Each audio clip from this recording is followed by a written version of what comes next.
யார் வேணாலும் அரசியலுக்கு வரலாம், யாருக்கு வேணா கூட்டம் கூடலாம். ஆனா மக்கள் தெளிவானவங்க, அறிவாளி. அவங்களுக்கு தெரியும் தன் வாழ்க்கையை கடந்த 40 வருஷம் மக்களுக்காக அர்ப்பணித்த குடும்பம் கேப்டன் குடும்பம். இன்னைக்கும் அது செய்யறோம். ஏன்னா கேப்டனுக்கு அதுதான் பிடிக்கும். இன்னைக்கு 2005 கேப்டன் நான் கட்சி ஆரம்பிக்கிறேன், மாநாடு மதுரையில அப்படின்னு சொல்லி 2006 சட்டமன்றத்தில் ஒரு எம்எல்ஏ போனார். அதே மாதிரி திருமதி பிரேமலதா விஜயகாந்த் 2025 மாநாடு, கடலூர் ஜனவரி 9 மாநாடுன்னு சொல்லி, அதே மாதிரி 2026 திருமதி பிரேமலதா விஜயகாந்த் எப்படி 2006 கேப்டன் ஒரு ஆண் சிங்கமா சட்டசபைக்குள்ள போனார், அதே மாதிரி 2020 ஒரு பெண் சிங்கமா திருமதி அன்னியார் பிரேமலதா விஜயகாந்த் எங்க அம்மா சட்டசபைக்குள்ள போவாங்க. அவங்களோட சேர்ந்து பல எம்எல்ஏக்களும் எல்லா ஊர்ல இருந்தும் தேமுதிக சார்பாக போவாங்க. அதுக்கு உறுதுணையா 100% இந்த விஜய் பிரபு உழைக்க தயாரா இருக்கிறேன். இன்னைக்கு எனக்கு எத்தனையோ கனவுகள் இருக்கு, எனக்கு எத்தனையோ ஆசைகள் இருக்கு. இந்த சின்ன வயசுல எனக்கும் தான் இருக்கு. என் வயசுல உங்க வீட்டு பையனா இருந்தா என்ன சொல்லுவீங்க? நல்லபடியா படிப்பா, வேலைக்கு போப்பா, கல்யாணம் குடும்பத்தை பாருப்பான்னு சொல்லுவீங்க. ஆனா இதெல்லாம் நான் ஒரு பக்கம் ஓரம் வச்சுட்டு எதுக்கு இங்க நிக்கிறேன்னா, எங்க அப்பாவோட லட்சியம் ஜெயிக்கணும், எங்க கட்சிக்காரங்க லட்சியம் ஜெயிக்கணும். இந்த ஒரே காரணம் தான். எங்க அப்பா எங்க தாத்தா 6 வாட்டி சிஎம்ஓ, எங்க அப்பா சிஎம்ஓ இல்ல.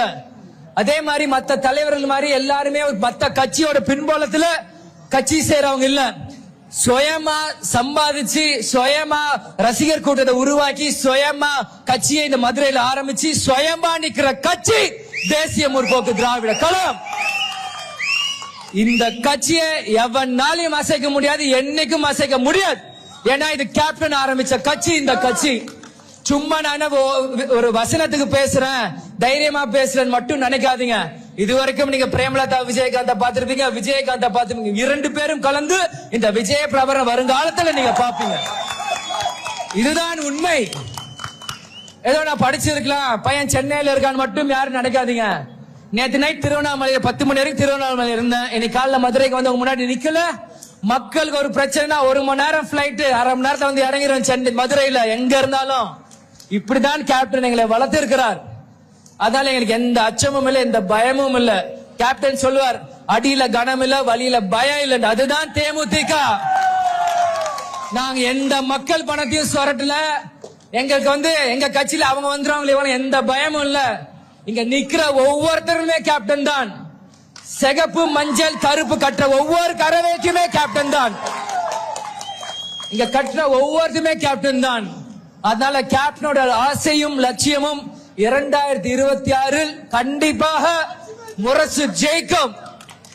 இன்னைக்கு ஆண்ட கட்சியும் சரி, ஆளும் கட்சியும் சரி, ஒரு சின்ன அப்படி ஷேக்ல இருக்காங்க.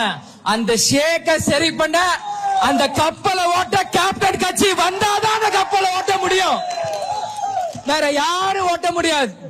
அந்த கடல்ல 2 கட்சியும் அந்த மெதப்புல போயிட்டு இருக்கு. அது சரியான கேப்டன் கப்பலை ஓட்டினாதான் எந்த கட்சியா இருந்தாலும் கரை சேர முடியும், ஆட்சி அமைக்க முடியும். இது நான் சொல்ல, மேல இருந்து கேப்டன் சொல்றார். மக்கள் ஒரு புறம், தெய்வம் ஒரு புறம். இதுதான் உண்மை. அதனால நாங்க ஆளுங்கட்சி, நாங்க ஜெயிச்சிருவோம். நாங்க எதிர்கட்சி, எங்களுக்கு கூட்டம் வரவங்க எல்லாருக்கும் சொல்லிக்கிறேன், இந்த படம் இல்லாம எந்த படமும் ஜெயிக்க முடியாது. தம்பி ஆனந்தத்துல பேசல நினைக்காதீங்க. ஃபீல்ட்ல இறங்கி நான் பாக்குறேன். கிராமம் கிராமம் ஊர் ஊரா போயிட்டு இருக்க கடந்த 3 மாசமா. சும்மா ஏசி கார்ல பிளைட்ல வர விஜய் பிரபு நினைக்காதீங்க. வேஷ்டி கட்டல காலரை தூக்கி விட ஒரு இளைஞர் அணி செயலாளரா நான் வந்துட்டு இருக்கேன்.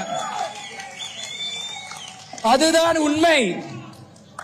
அதனால நம்ம கட்சிக்காரங்க கூட்டத்தில் இருக்கிறவங்களும் சரி, மற்ற கட்சிக்காரங்க உங்களை எதிரியா பார்க்கல, எங்களை எதிர்த்திக்காதீங்க. கட்டி பிடிச்ச உங்க நண்பனா வச்சுக்கோங்க. உங்க நண்பரை நாங்க சொல்றோம். இவங்க எல்லாருக்குமே சொல்றேன், அரசியல் நினைந்த எதிரியும் இல்லை, நண்பனும் இல்லை. இதுவரைக்கும் சத்திரிய தனத்தை பாத்தீங்க, இந்த முறை தேமுதிக சாணக்கிய தனத்தை பாப்பீங்க.